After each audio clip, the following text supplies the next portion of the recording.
'Tis the season to shine with H&M. Discover the holiday collection and find fashionable pieces for your wardrobe or for under the tree. Get inspired and dazzle with this year's glam. From tuxedo styles, bow detailed pieces, impressive prints, and more.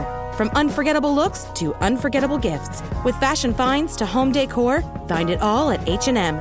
Treat your loved ones and yourself this season. Shop in-store or at hm.com. When you save on auto insurance for driving safe with USAA Safe Pilot, you'll feel like a big deal, even in a traffic jam. Save up to 30% with USAA Safe Pilot. Restrictions apply.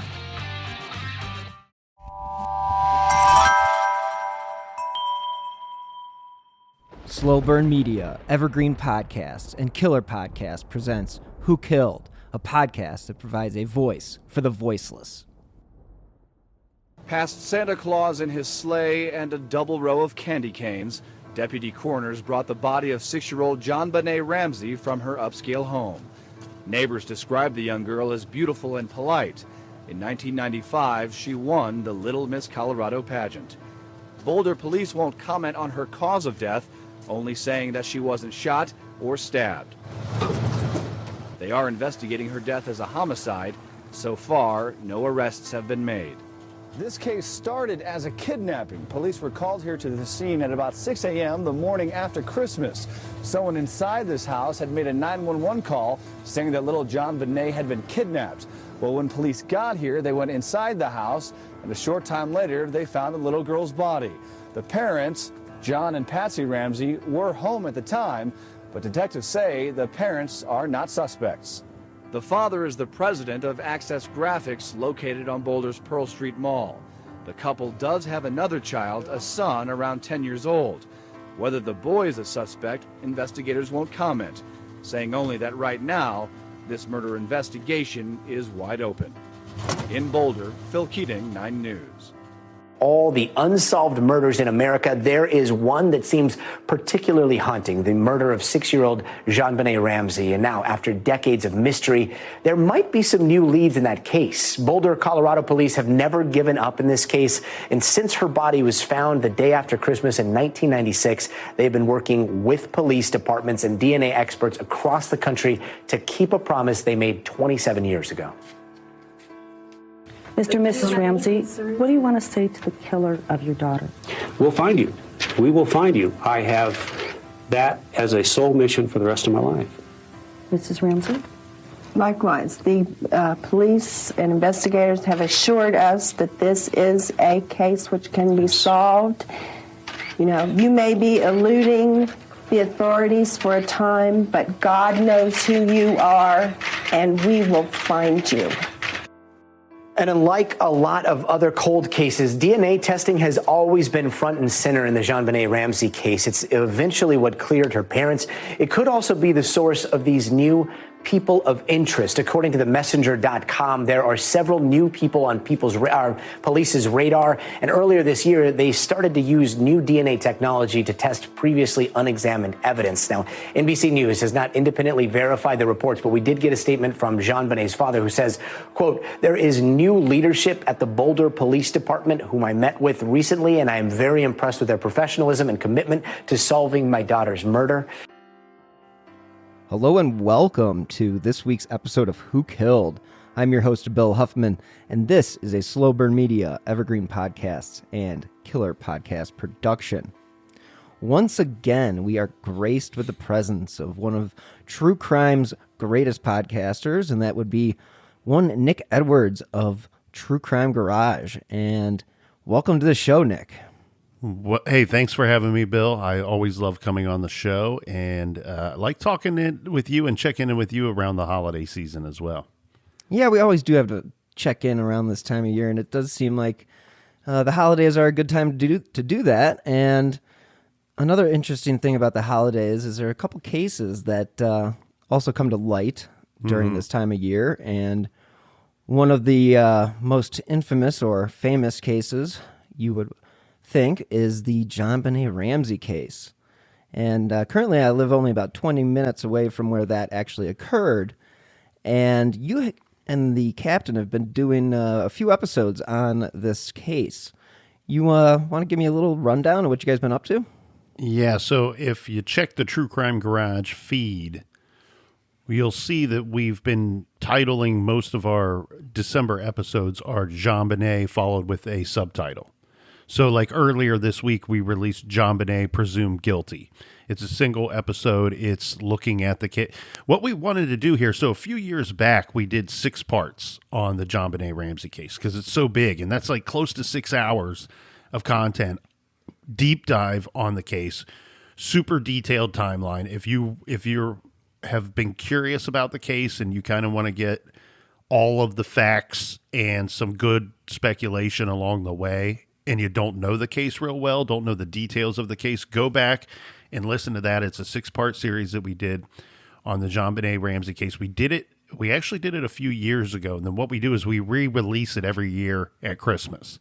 So it will usually drop the week of Christmas again. So it's easy to find in the True Crime Garage feed, and we'll do that again this year. But leading up to that this year, we thought that, you know what, we are going to pepper the December calendar with JonBenét episodes. And you go, well, you already talked about it for close to 6 hours. What else is there to talk about? To be frank, somebody could start a podcast about this case and do an episode every week for about 3 to 5 years, and you would have it plenty to talk about. The tentacles of this case spread far and wide.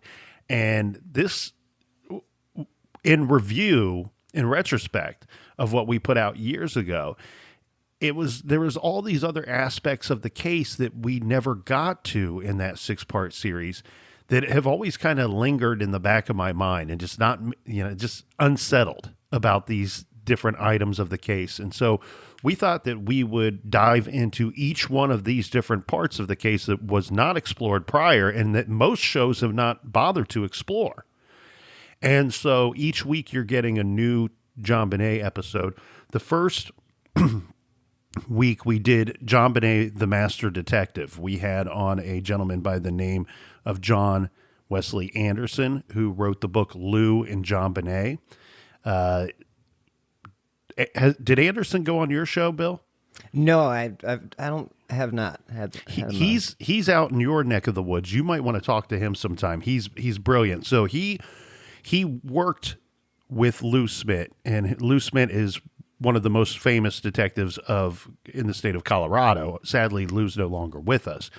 So John worked under Lou as a detective and basically learned just about everything he knows from Lou Smit.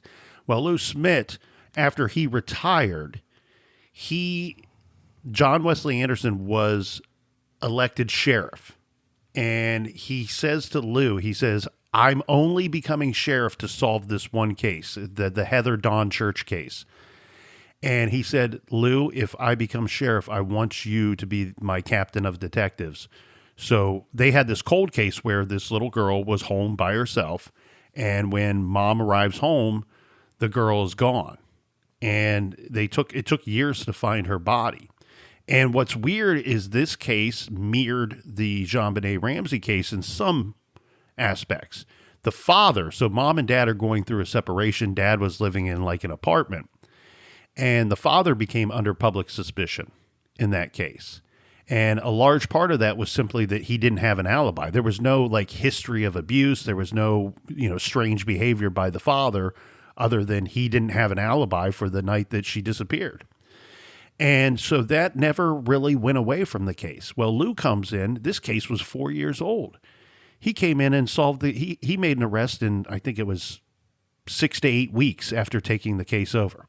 So where others had failed or fallen short, Lou is the answer a lot of times. So in the JonBenét Ramsey case, Boulder, the county of Boulder, they hired Lou Smit to look into the JonBenét Ramsey case.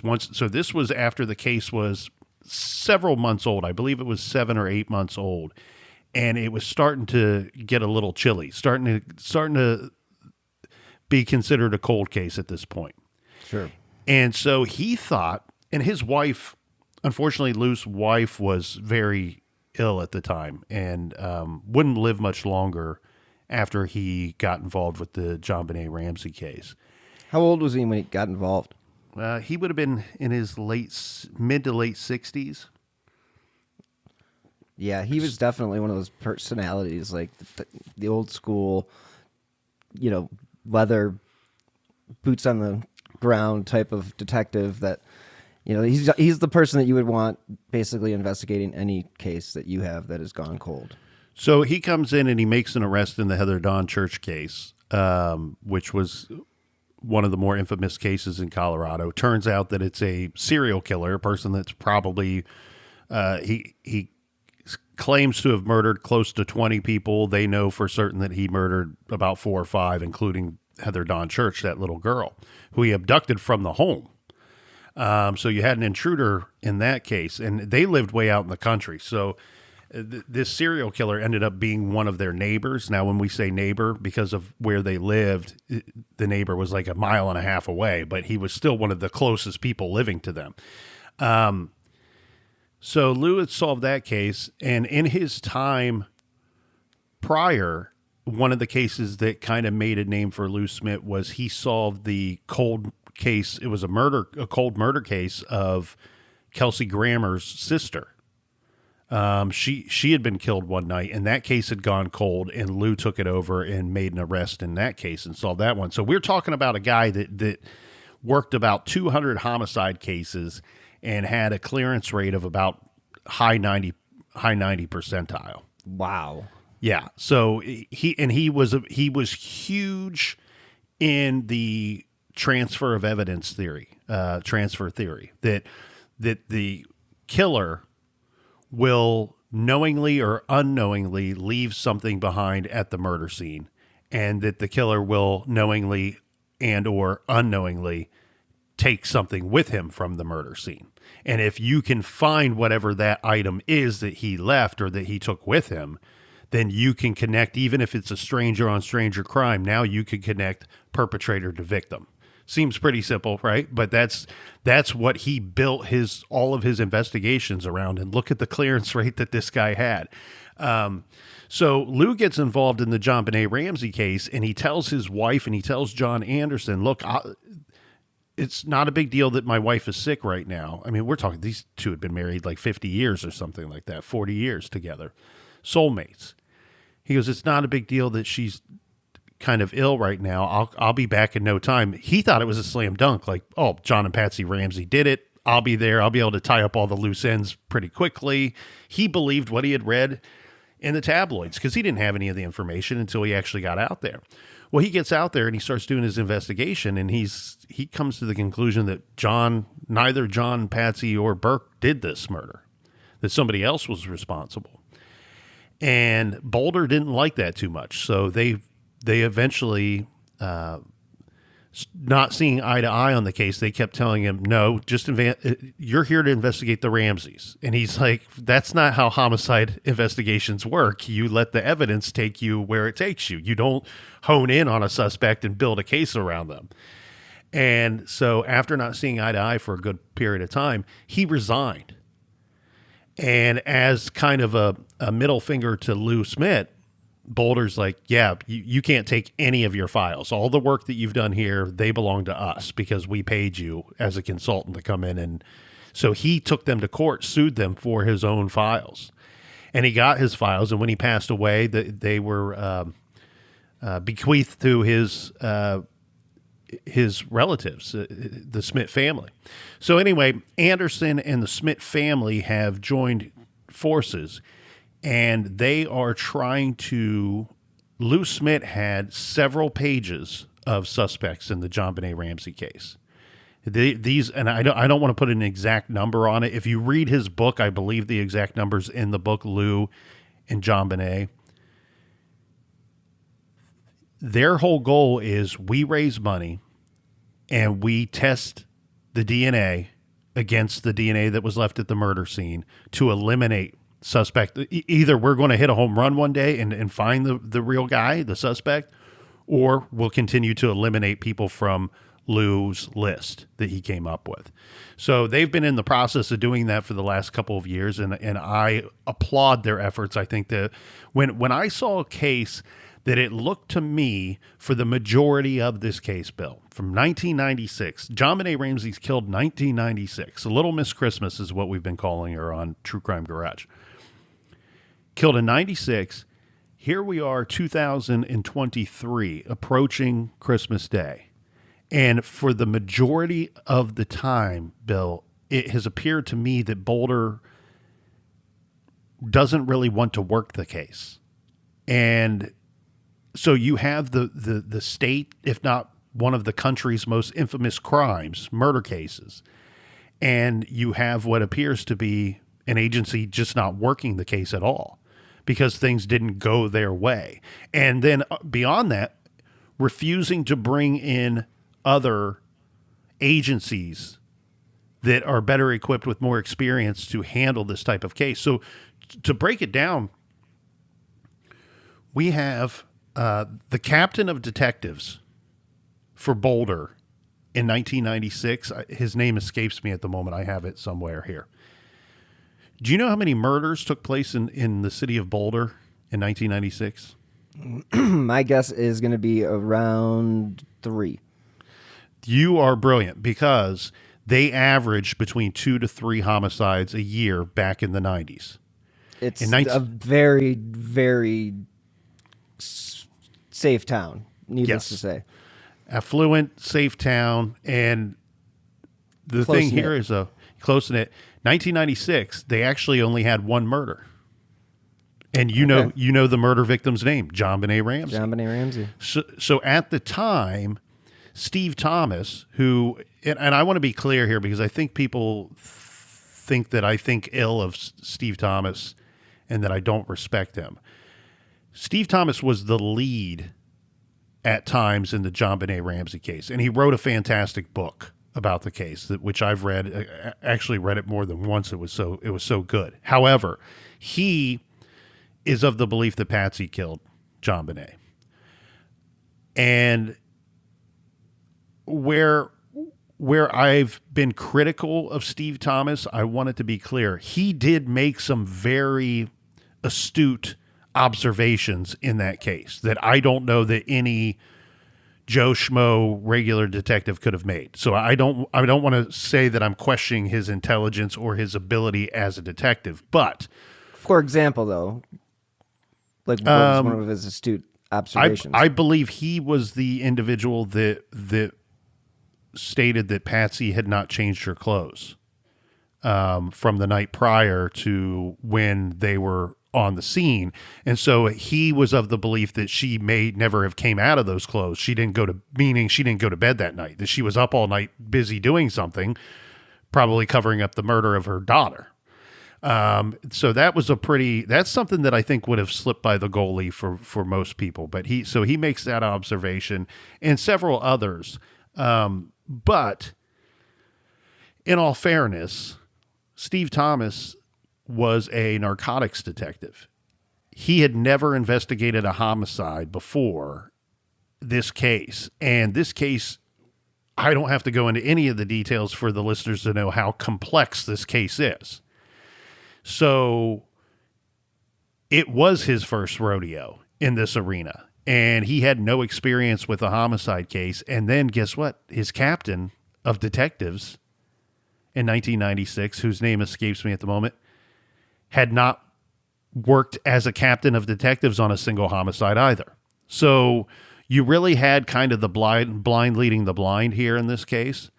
And what we end up seeing is then you bring in somebody like Lou Smith, who's investigated almost 200 homicides, and he walks away from it thinking with a whole different theory, saying the evidence led me to this whole different theory. For me, and I'm a betting man, it gets pretty easy for me to put my bet on the guy that's worked 200 homicides as opposed to the team that's worked 0 homicides. And so that's why I find Lou's work on this case so fascinating. Keep in mind that Lou Smith walked away with the belief that a theory very similar to what John Douglas, legendary retired FBI agent John Douglas, came up with as well. And we don't need to go into his historic career to know that he's solved plenty of homicides, plenty of stranger on stranger homicides, plenty of complex cases. So you get the two most veteran and experienced homicide investigators walk away with it with a whole different thought and theory than the inexperienced detectives came up with. And then we have this other angle too that is widely and hugely overlooked in this case. I don't even know if hugely is a word, but I think I say it like like twice a month on True Crime Garage. So hey, you can create new words any day. There was this guy that said bigly for a while. I was trying to avoid that one, but yeah. Yeah, we'll avoid that one. But so hugely, we're going with hugely these days, Bill. I like that better.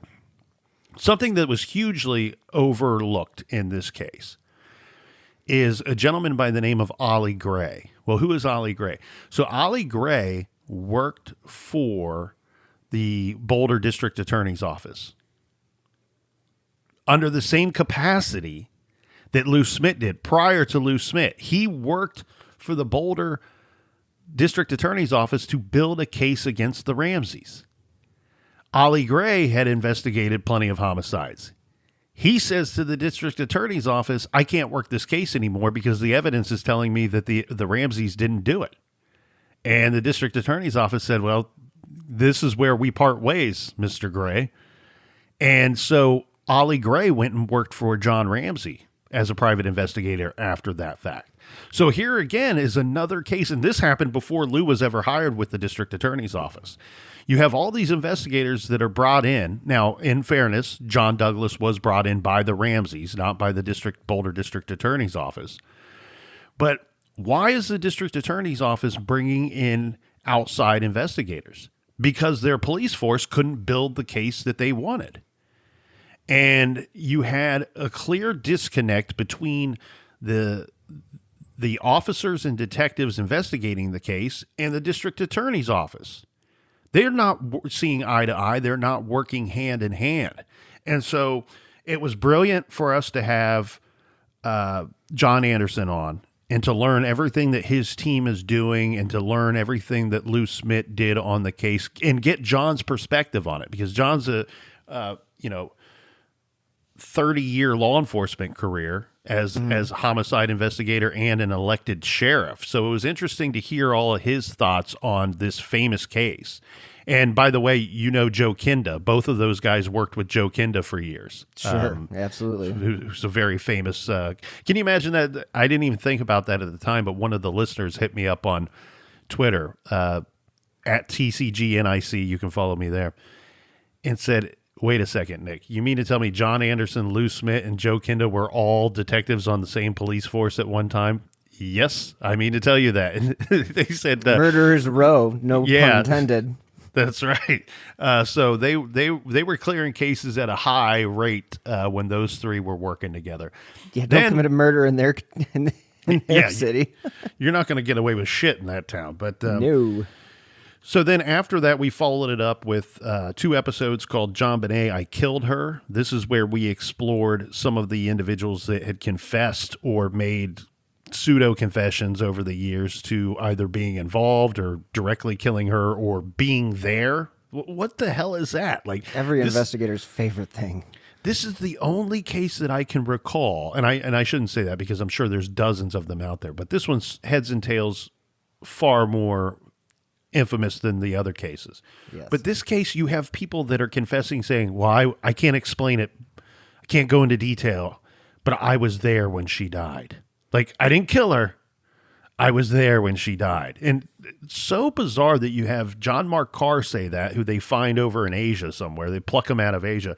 And then you have this homeless child molester, rapist, drifter, Gary Oliva, who's wandering, stumbling around Boulder, Colorado, in and out of jail, and he's saying the same thing. I was there when she died. And in fact, he claims that it was an accident. That and he doesn't, I don't know the extent of the detail that we need to go into here, but he's basically saying that he was assaulting her or attempting to assault her, and she fell. At some point during the kidnapping or the assault, she fell, and hit her head, and that's where the head trauma came from. Sure. Which is not out of question. I mean, I would guess that may be consistent with falling on a concrete floor. Keep in mind the basement wasn't carpeted; it wasn't finished at the Ramsey home.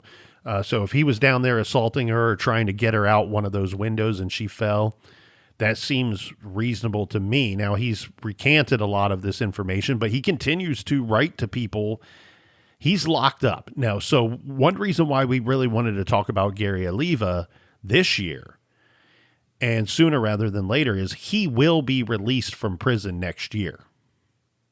I hope every mom and dad out there heard that. This man at one point was convicted of raping a 7-year-old girl in the shower. So he will be out, and he tends to bounce between the state of Oregon and Colorado. But he had direct ties to Boulder in 1996. And in fact, he was collecting mail at times at a location, a church, a building that was just about a block away from the Ramsey home. So can we say that he knew who JonBenét was before she made headlines? No, we cannot say that. But what we can say is that there is a hardcore paper trail that places him not only in Boulder in 1996 and 1997, but at times just about a block away from the Ramsey home. Yeah, and that neighborhood is actually pretty tight. I mean, the way that they portray it on television is that it's, kind of like just this giant mansion and it's kind of like in the mountains. But no, it's very much in the suburbs, like just like any normal suburban layout. There's probably only 15 feet between houses. So, a block away for them is not even, a half a mile, if that.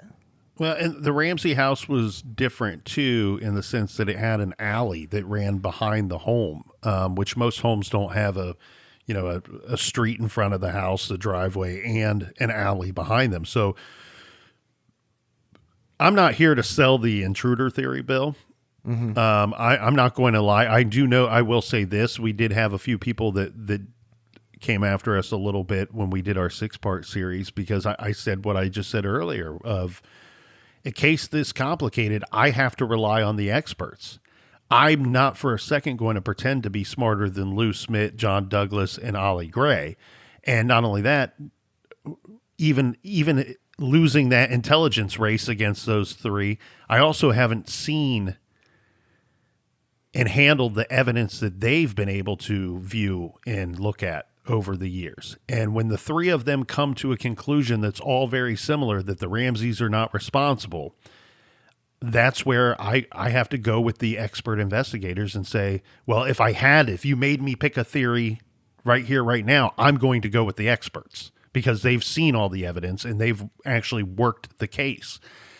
And some of those individuals, Ollie Gray and Lou Smit, worked it from both sides. And that's very intriguing, right? Because that's like, take the O.J. Simpson case, for example. If we would have had a detective that worked it for the LAPD and also worked it from the Dream Team side, the O.J.'s team to keep him out of prison, and had this bizarre theory, wouldn't you go, well, I want to explore that theory because this is the only person that actually worked the case from both sides of the table. And so we had him on, and that was great. And then we did our confession shows, and Gary Oliva, I mean, he boggles my brain. I'm not saying that he's responsible. At one time, Lou Smit did say that he was his favorite suspect. I guess the DNA does not match. And what was weird is Lou, in response to being told that the DNA does not match, gave a very intriguing answer to that question.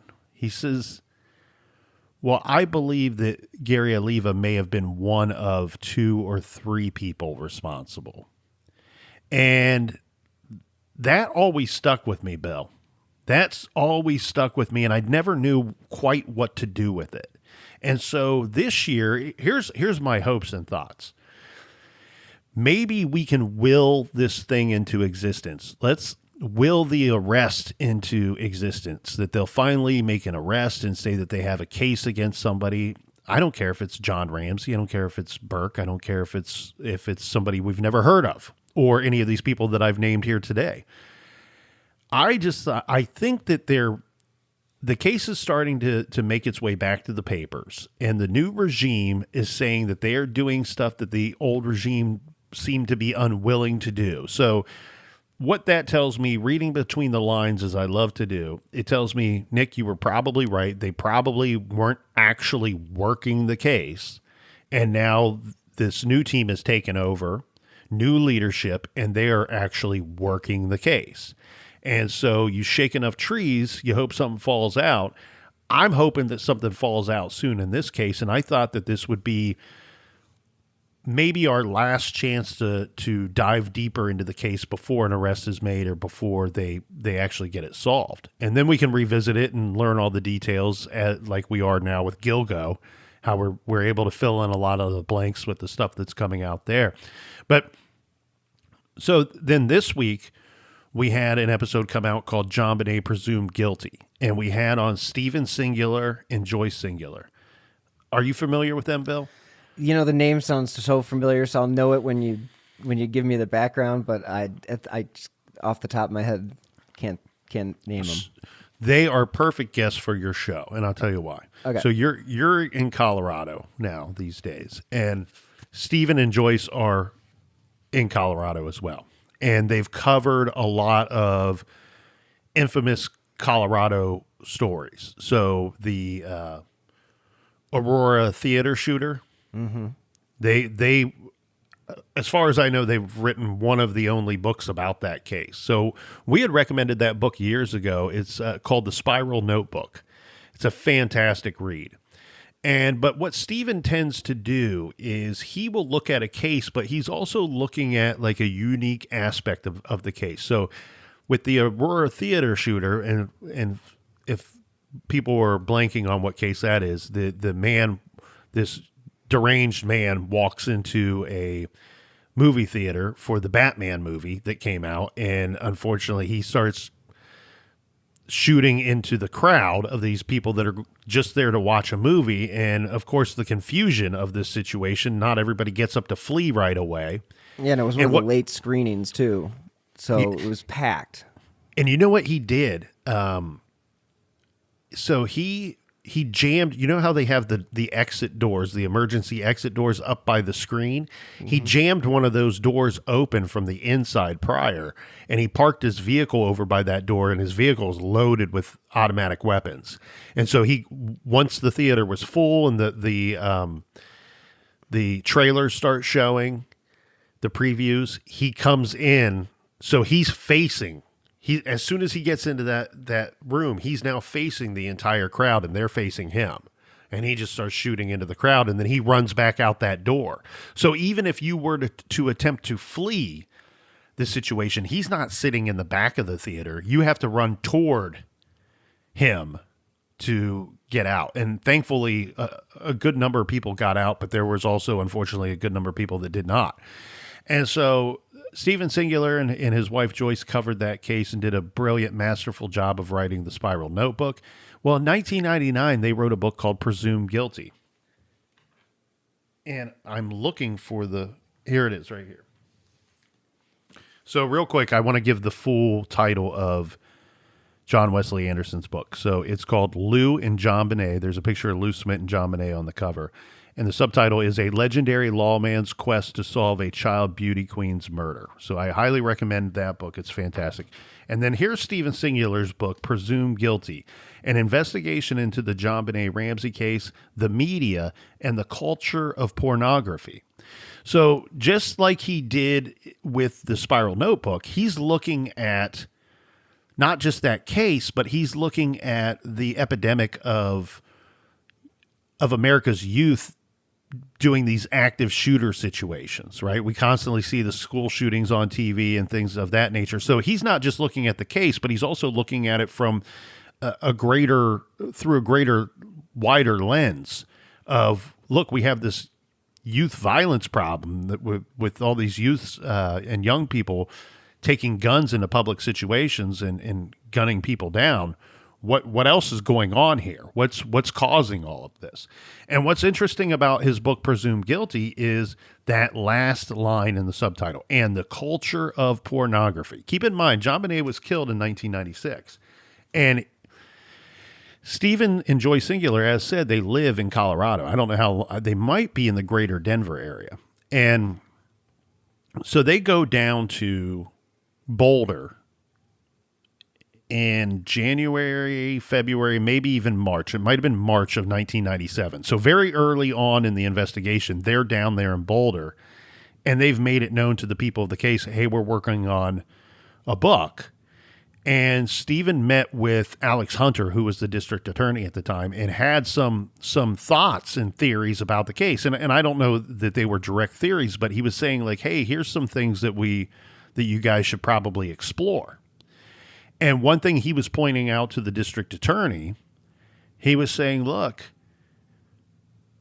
the crime of child pornography, and I know everybody wants it to be called child sex abuse material or something like that, because the word police will tell me, they'll say, Nick, when you say child pornography, it implies that the child complied with what was going on. No, the word child in front of it, as far as the law and legal terms go, means that child cannot give consent. So it does not imply that they went along or willingly participated in that crime. No, the word child means they're not allowed to. They don't have a say in the matter. Anything that they're subjected to, they're a victim.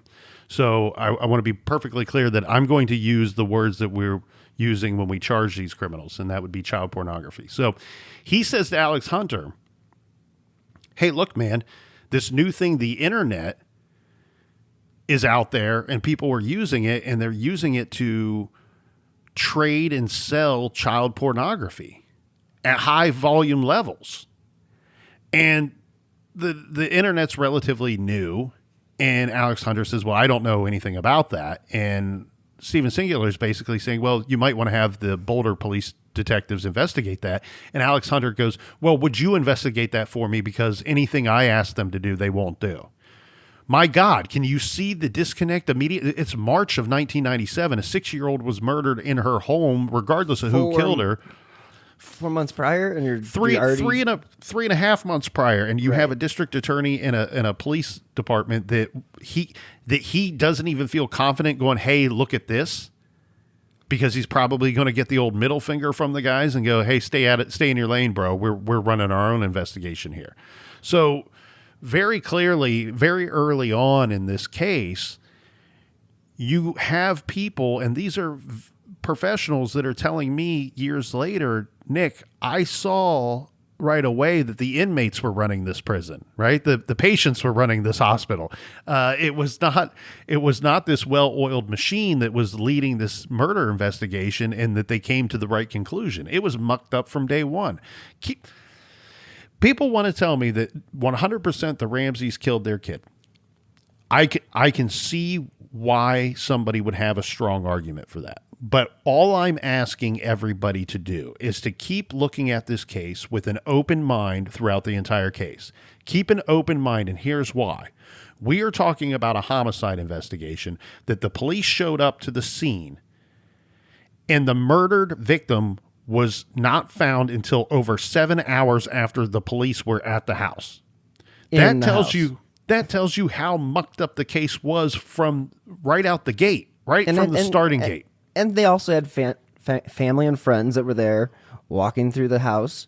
They didn't know it was it was a crime scene. They should have known better. You close that off. You don't bring in all these different people to walk through and destroy potential evidence. I mean, how many times has a crime scene been contaminated just by the lackadaisical effort of the police? Because, I mean, the Boulder police should have been on lockdown, but we know that they weren't.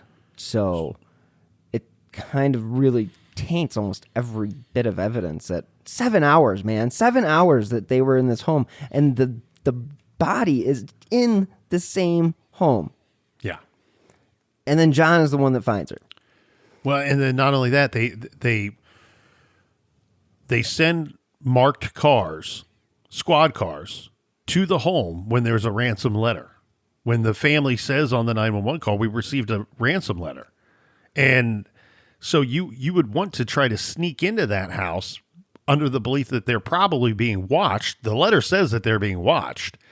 And you would want to try to get into that home or to direct things from outside without putting actual marked cars, uniformed officers at the kidnapping house that's supposed to receive a ransom call soon. So anyway, we don't need to get too far into the weeds with that. No. But so Steven Singular tells me, Nick, you got to read. So his book comes out in 1999, Presumed Guilty, and it's a fantastic book. But I've not read the paperback or hardback version because it came out in 1999. And Steven told me, he said, Nick, read the 2016 Kindle version. He goes, we came into a lot of new information after the book came out that I wanted to include in a follow-up book. And I like people that will just do the right thing no matter what. And Steven Singular and Joyce Singular, they just do the right thing no matter what. They got some pushback on releasing an updated version of the book. So they just said, you know what, we'll do a self-published Kindle version that came out in 2016. And we are telling all of our readers, if we come into new information, we can, because it's in Kindle format and it's self-published, we can go in and make adaptations to this. We can make amendments. We can change the book. The book is a living, breathing book, and they can change it and make additions to it because they have complete ownership over it. So the Kindle version is amazing because not only it's not like he just went and tagged just pinned a couple of extra chapters to the original 1999 version. No, they actually went out there and took out stuff that was antiquated and removed it from the book completely. That's so good. You're not bogged down with a bunch of useless information. And the Singulars at some point, so they start exploring Gary Oliva. Now, a lot of this stuff you'll see, it seems very loosey-goosey and very far and wide different perspectives that we're viewing this case from.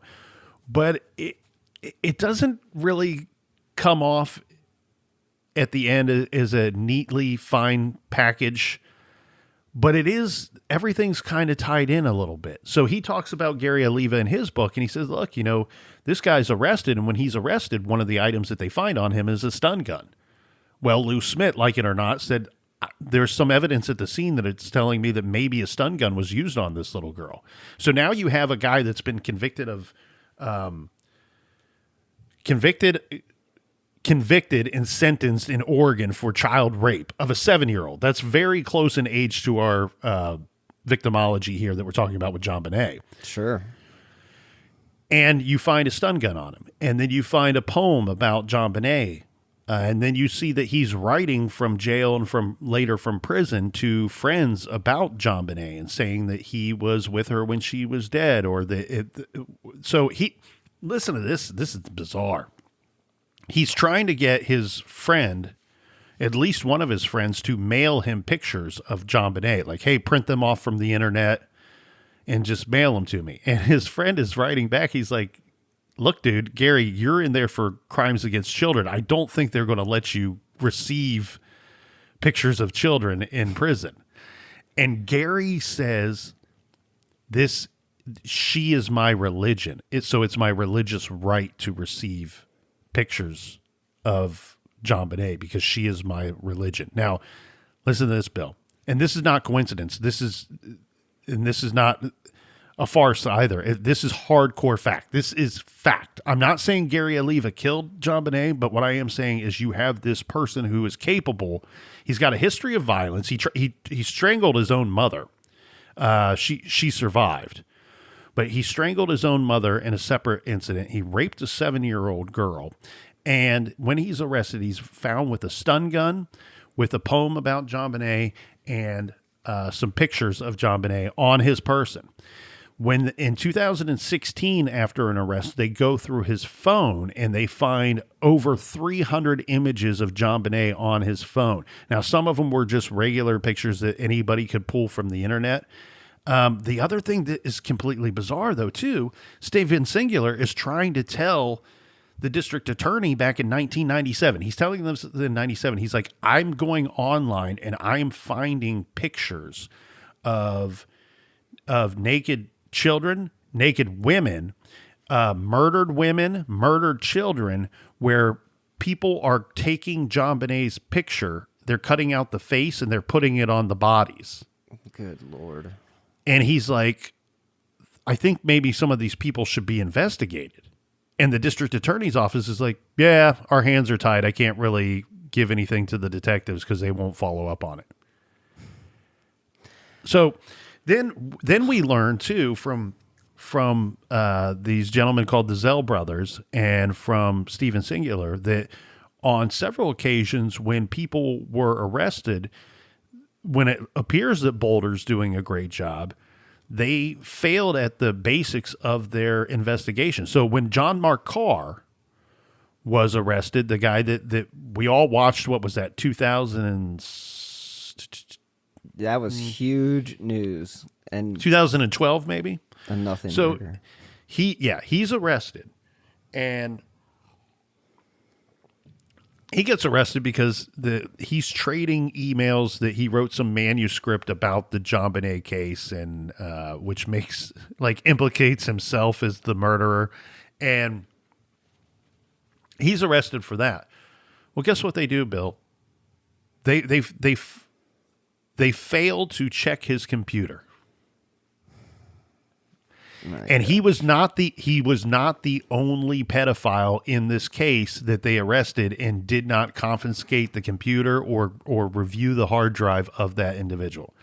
He was not the only pedophile. Did they just not know that was like a thing? It's incompetence, man. It's like it's or I don't know. Like maybe this case is just complete bad luck for them, that they screwed it up from the very beginning and they can't right the ship somehow. But so time and time again, you see that they're failing to carry out the very basics of any homicide investigation with any suspect that they get.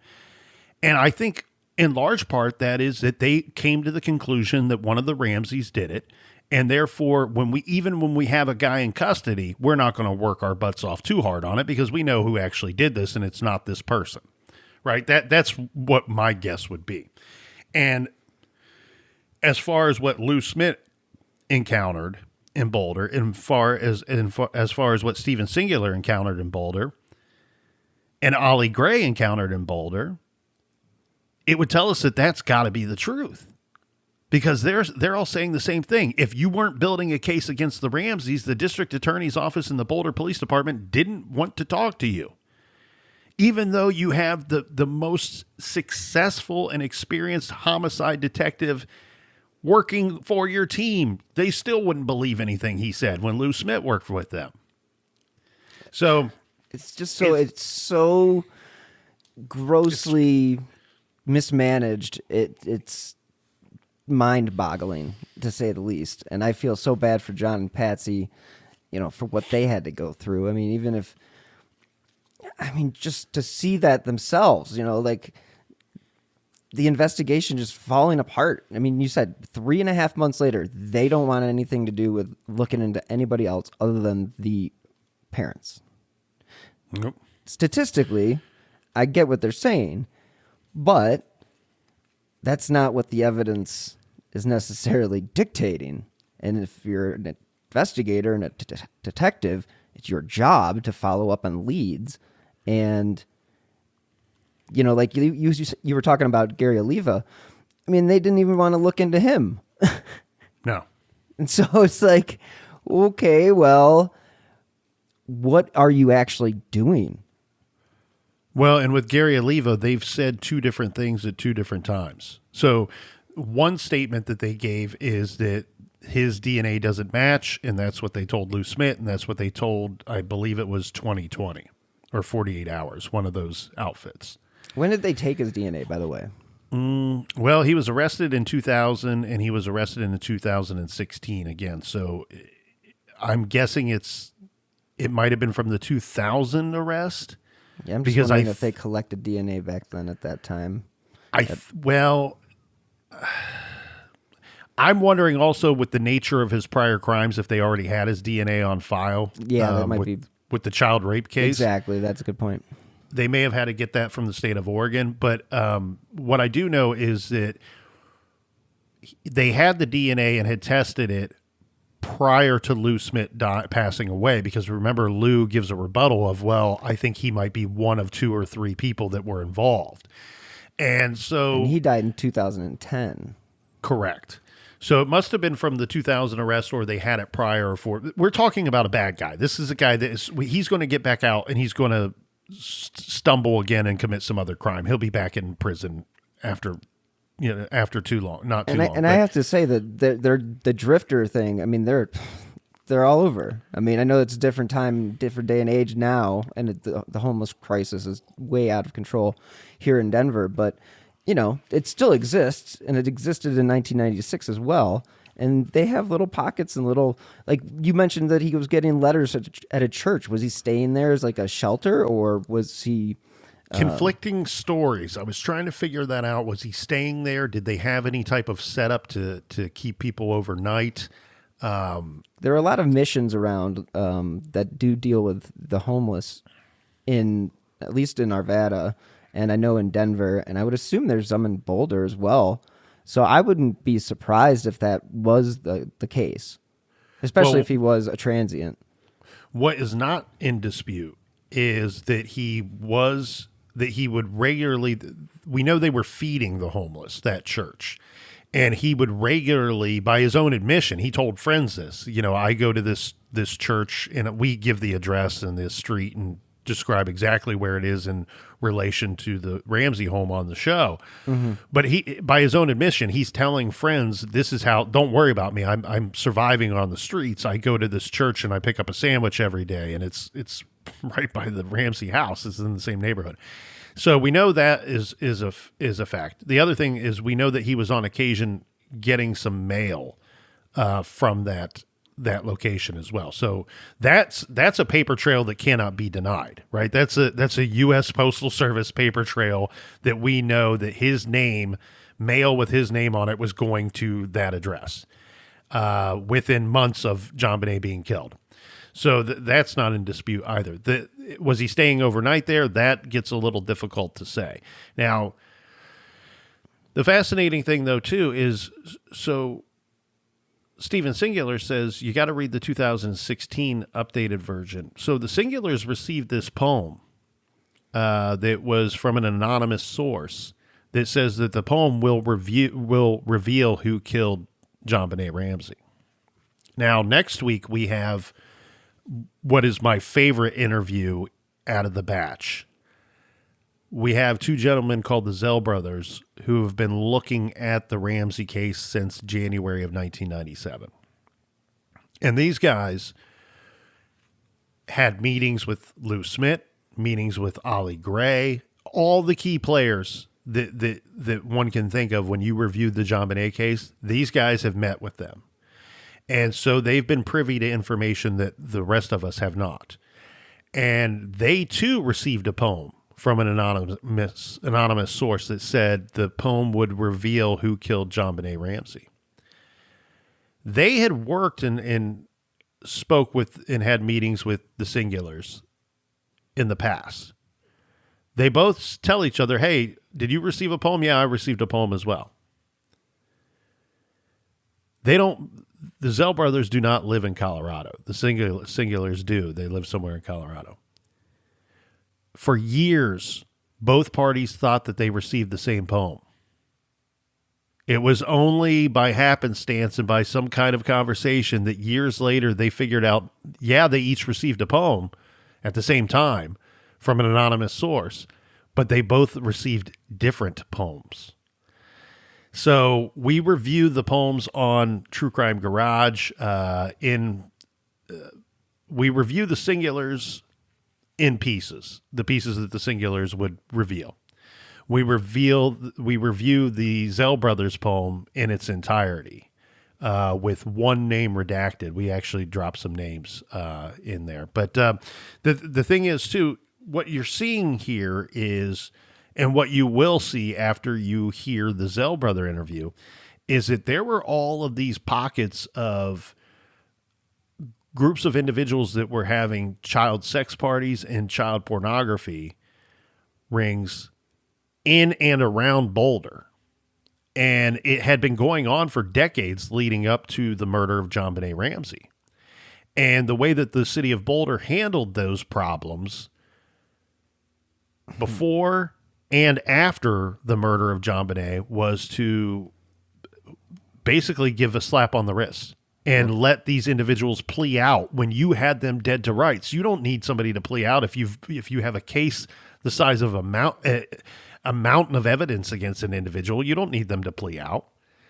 And time again, what Boulder was doing in these situations, and we review some of there's like 5 different cases that took place in Boulder prior to JonBenét Ramsey being killed that are horrendous. In fact, one of the Ballard case, I don't know if you're familiar with the Ballard case. The Ballard case is probably one of the worst child sex abuse cases in the state, in Colorado state history. It took place in Boulder, and they got a slap on the wrist. I think one individual, they got 4 convictions, I believe. I'm going off of memory here, Bill. I believe they got 4 convictions here, and only one of them was to the full extent of the law. I think one guy got life, and then like some other guy gets like, I think one of the women that were involved got like a year in prison. And we're talking, this is horrible, horrible stuff. I don't want to go into the details here. Was that Patricia? Well, the Ballards themselves were abusing their own children and basically pimping them out to other people in Boulder.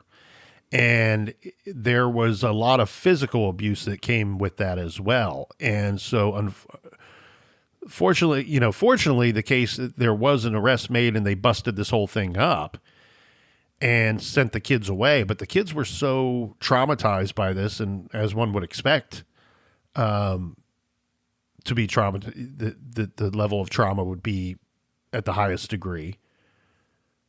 But they were all relocated like out of state.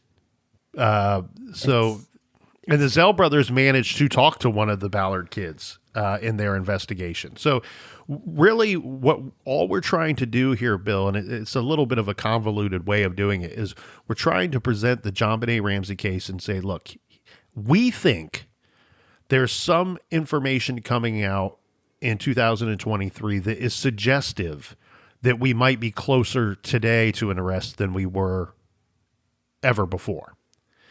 And we are hopeful that that is correct. And if that is correct, we think this is our last go at it, our last shot at showcasing this case and putting different aspects of the case that many people have not taken the time to explore, and putting those aspects under the microscope and walking away and going, we still may not know who killed her, but what have we learned from all of this new information that's essentially not new information, but it's new information to the masses. But this is stuff that's a lot of it been kept quiet and swept under the rug in the city of Boulder for the past 20 some years. Now, I feel like a city like Boulder, a city like Bay Village, a city like any of these little affluent suburbs. Boulder's not little, but definitely affluent. I think it's a reputational thing. They don't want to put a stain on their city, so they want to push this stuff under the rug as quickly and as quietly as possible, because to hear that and to think that Boulder is one of the most desired cities to live in the state, and one of the probably top 50 in the country, you got to wonder if that's what they're protecting, if they're just protecting their image, and they don't want anybody to know that there is some seedy stuff that does happen behind the scenes, because let's be honest, it happens everywhere. But if you're letting people who have abused, 4 adults who abused their own children and moved around and then gave them plea deals, some just got probation. Yeah. Yeah, I mean, in 1992, and then in 1996, you have John Bonet. I mean, we're not talking a long time between, the same people are in office. The same people are in charge. Like, this is, you know what I'm saying? Like, well, and we've said it on True Crime Garage a dozen times. When you allow evil people to commit acts of evil and operate with impunity, you're only asking for that to happen again. And you're only welcoming that into your community. And that's what Boulder was doing. They, like you said, in the Ballard case, one of the persons gets probation. And I believe the probation was house arrest, right? Like it was 8 months. 8. Think about this. Think about how screwed up this is. I'm trying not to cuss because this gets me very angry. But think about how screwed up this is, Bill. This person commits these horrible, horrible acts. And if anybody, we won't get into the details, but if anybody reviews that case, I believe that most people will walk away and go, yeah, every one of those individuals, if you knew they were guilty, you could have got a life sentence against each one of them for the crimes that they committed. And that they repeatedly committed these crimes over and over, dozens, if not hundreds of times. I mean, can you imagine people in an affluent neighborhood pimping out their kids? And these aren't, some of these are young children too. They're not 8, they're children. 17. Yeah. They're children. So, doesn't matter how old you are. So one of them gets house arrest for 8 months. What's so backwards in that operation is, where do you think all the crimes that this person committed took place? At their effing home. So I'm just going to send you back there to your little playground for 8 months? It makes no sense to me. As punishment. Yeah, your punishment is to be where you're held for 8 quarantined. months. Yeah, in your home where you committed all these crimes. So just how backwards that is. And then what you're going to hear if you tune in, and people, I get it, a lot of people these days, maybe they don't have the time or the patience for a story in such long form. Each one of these episodes, the way that we did it, they are meant to be standalone episodes. You don't have to listen to them in any particular order to follow along. You can jump around. Most people don't want to do this will ultimately be about 12 hours. Once our 6-part series comes back out, we re-release that. You're going to get about 12 hours of JonBenet Ramsey stuff. And so if you want to dive into different aspects, you can, and you can check out those individual episodes, or you can listen to it as a whole. But what if you take the time, I will promise you this, you will hear of some very suspicious behaviors and very suspicious people who have never been named publicly, and you're going to go, why have I never heard of that individual? Their behavior is so bizarre around the time of the murder, and they had direct connections to the Ramsey family, the Ramsey home, and JonBenet herself. Why have I never heard of this information before? And I'm telling you, it's all 100% legit stuff. After looking at it this way and talking to all the people that we've talked to over the years in this case, it's very easy for me to see how a legendary lawman like Lou Smit ended up with pages of suspects in this murder case. Yeah, that's some very, very insightful stuff, Nick. I think that it's very cool that you're going back and you're doing a whole new perspective on the case, and like you said, standalones. So people have to start with episode 1 or whatever. And then the 6-parter, it's a fabulous listen. You must check it out. I've had the captain on to discuss this case before. We talked about it around the holidays, I think, a couple of years ago. And yeah, it's just one of those cases where you just feel like incompetence. You almost feel like something happened the day, if they screwed up evidence, they just don't want it to be known. If they blatantly threw away something, they're like, shit, we can't ever let that be known because then we're going to look super bad. You know, there's a reason why these things don't get solved. Is somebody's doing something to block something, and these Boulder police detectives were clearly not on the same page as some of the other guys. Well, and I'll leave a little bit of leave a bit of a cliffhanger here for people to entice people to go and check out what we're doing at True Crime Garage with this case. Most of your listeners will know of the name Fleet White. Fleet White was John Ramsey's best friend, or one of his best friends at the time of the murder. They since have had a falling out and they no longer are friends. Fleet White was the man that was with John Ramsey when they opened up that door in the basement and found JonBenét's body on the basement floor. We will tell you some hardcore facts about Fleet White and his family that you've not read or heard before.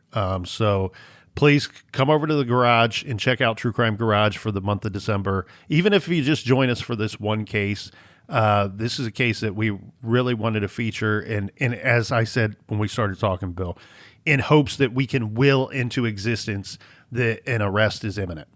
Yeah. Yeah, and I think that's really what we've tried to do in general with a lot of these cases, is just keeping the spotlight on the case. And I know her case is obviously so widely known, but it's also one of those cases that I think a lot of people, every single person wants to see solved, because it is just a mystery that in this day and age that we don't know what happened to this little girl. And it's John Ramsey recently has reached out to the governor's office, the Colorado governor's office, asking that who is a very, very good governor from everything I can see. Yep. And has pled with the man, please, will your office step in and right the ship here and make something happen in this case? And Ramsey said, he didn't get any committal. But he also, that the governor was kind of non-committal, but didn't shy away from the idea either. So I'm hoping that this case gets the right leadership, and I think with the right leadership that this is a solvable case that we could have some answers in. I definitely think it's solvable. I highly believe that we will one day know what happened, but it is at this point unsolved, and you're doing a good service to the Ramsey family by highlighting the case again and digging deep and talking to all these individuals. I think it's a great job, and I think everybody who's listened to you before or heard you on the show before knows your show is fantastic, and I can only imagine the joy that they would get by listening to the latest episodes. So thank you so much, Nick, for coming on. You have any last comments or plugs you would like to put out other than the JonBenét stuff?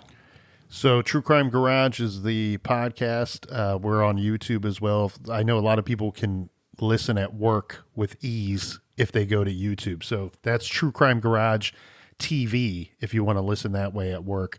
And then on Twitter and Instagram, it's easy. You can follow me at TCGNIC. At TCGNIC. Thanks again for having me on, Bill, and I want to wish everybody happy holidays and a Merry Christmas. Thank you so much, Nick. And again, the audience always loves to have you on as much as I do. So thanks, and happy holidays to you and your family. How can I thank Nick for coming on the show so many times? But again, thank you to Nick of the one and only True Crime Garage podcast. Check it out wherever you get your favorite shows, and you can also subscribe to their Off the Record subscription on Apple Podcasts.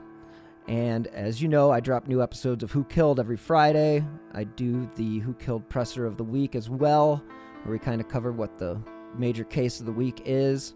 And again, you can find that and this show wherever you get your favorite episodes.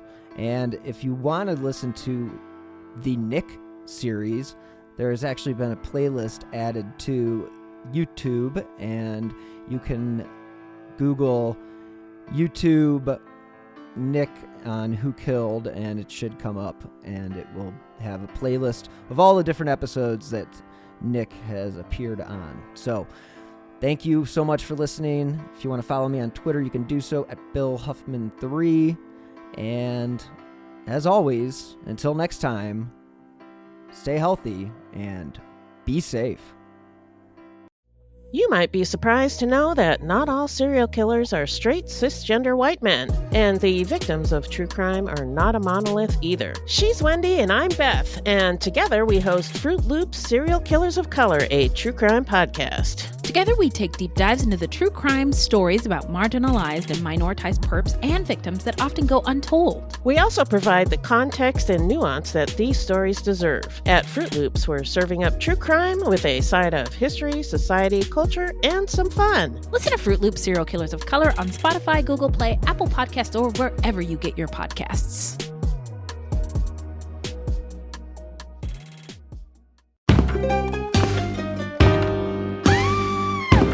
Hi, I'm Sean McCabe. And I'm Carrie McCabe. We are, well, married, obviously, but we're also obsessed with the darker side of things. True crime stories, alien abductions, poltergeists. If it leaves you scratching your head and keeping those lights on at night, we want to hear about it. That's why we host the podcast Ain't It Scary with Sean and Carrie. Every week, we bring our listeners a true story guaranteed to send chills down your spine. From history's most brutal serial killers to the mystery of spontaneous human combustion. Yep, lots of these stories leave unanswered questions behind, and you'll get to poke through the rubble of the evidence with a hardened skeptic and someone whose mind is more open to fun. Yeah, that's what I was gonna say. You can find Ain't It Scary with Sean and Carrie wherever you get your podcasts, and on social media at Ain't It Scary. Come play with us.